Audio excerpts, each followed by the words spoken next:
She was pregnant, and her infant child was sleeping in the next room. Janet Aparo was found dead in her home. She was stabbed several times. No signs of forced entry, no theft, no struggle. A woman kneeling on her bedroom floor. In a pool of her own blood. April 26, 2005, Durham, North Carolina. Raven called emergency services at 10 p.m. He said he came back from a soccer game and found her dead. But his story changed. In the call he said shooting, and to investigators he said she was alive and asked him, "Why does this hurt so much?" And to her family he said she committed suicide. 3 different stories. For one night. Janet was born on June 19, 1979. The 7th of 10 children in a conservative family, she met Raven in college, a charismatic soccer player who seemed as conservative as her. They married in August 2000 when she was 20.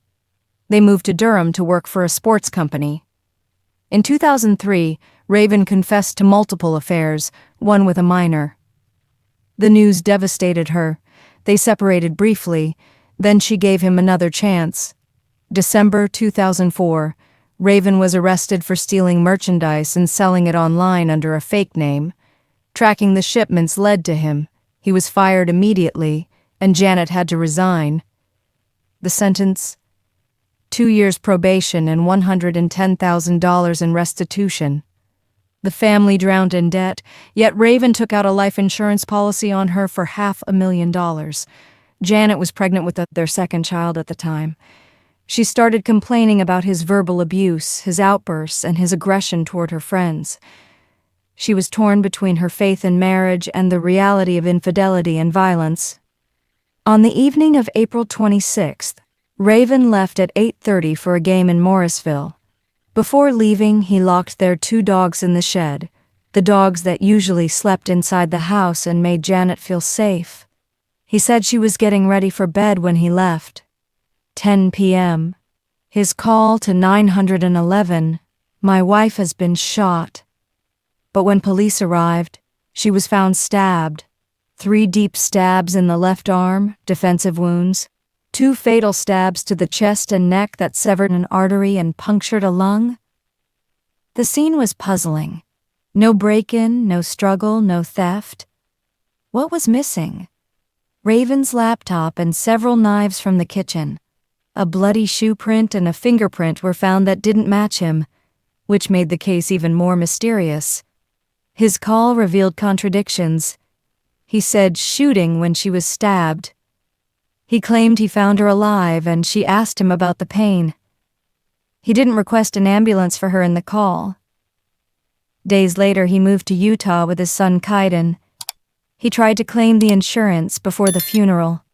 Investigators discovered that on April 25th, one day before the crime, he copied data from the laptop onto CDs, suspicious timing.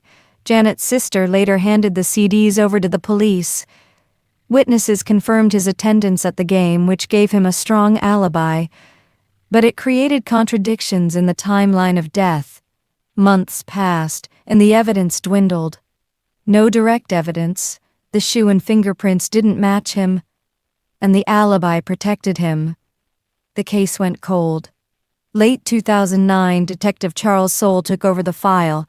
He reviewed everything and focused on a detail that could be the key. Contact lenses. Raven said she was getting ready for bed when he left.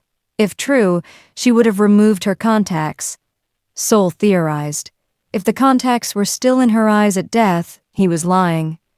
Early 2010, Janet's body was exhumed from a cemetery in Pennsylvania. The examination confirmed fragments of contact lenses in her eyes. Janet wasn't getting ready for bed. She was killed right after Raven left. Soule built his theory. Raven locked the dogs outside to remove her sense of security, left for the game, then snuck back to the house.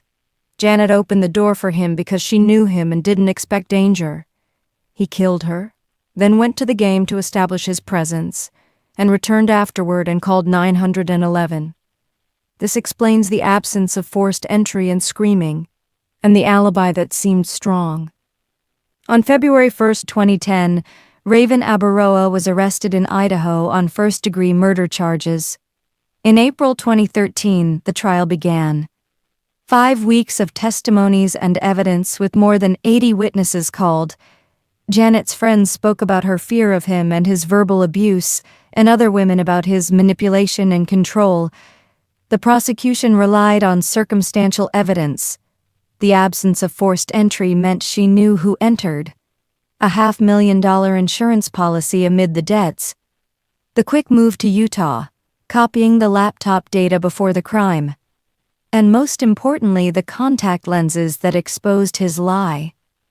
The defense responded, "No direct evidence, no fingerprints, no blood, no DNA, and he was at a game witnessed by many."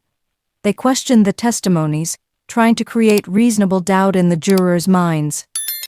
In May 2013, after 5 weeks, the jury failed to reach a verdict. 11 jurors for conviction and 1 for acquittal. The trial failed and Janet's family was frustrated after 8 years of waiting. Plea deal negotiations began. Both sides were exhausted, and the prosecution didn't want another risk, especially with the strength of the contact lens evidence. On March 12, 2014, Raven accepted an offered plea, an admission to voluntary manslaughter while maintaining his declaration of innocence, meaning he acknowledges the strength of evidence against him without admitting the act.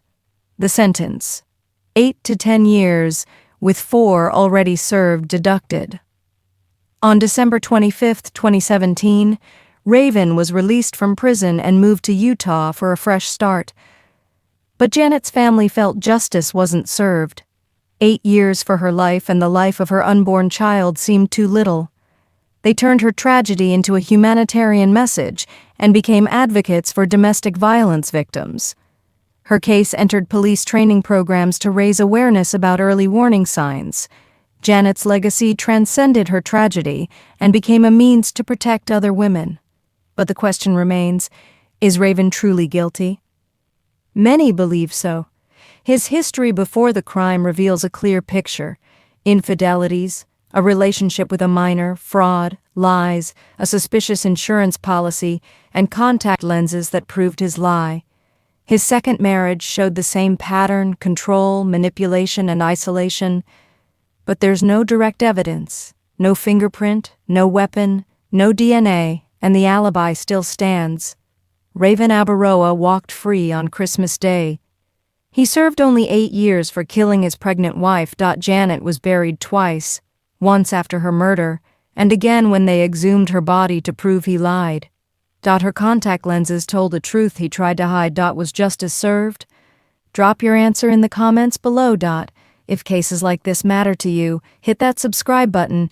We cover real crimes, real investigations, every single week. This is Crimescams. Stay safe out there.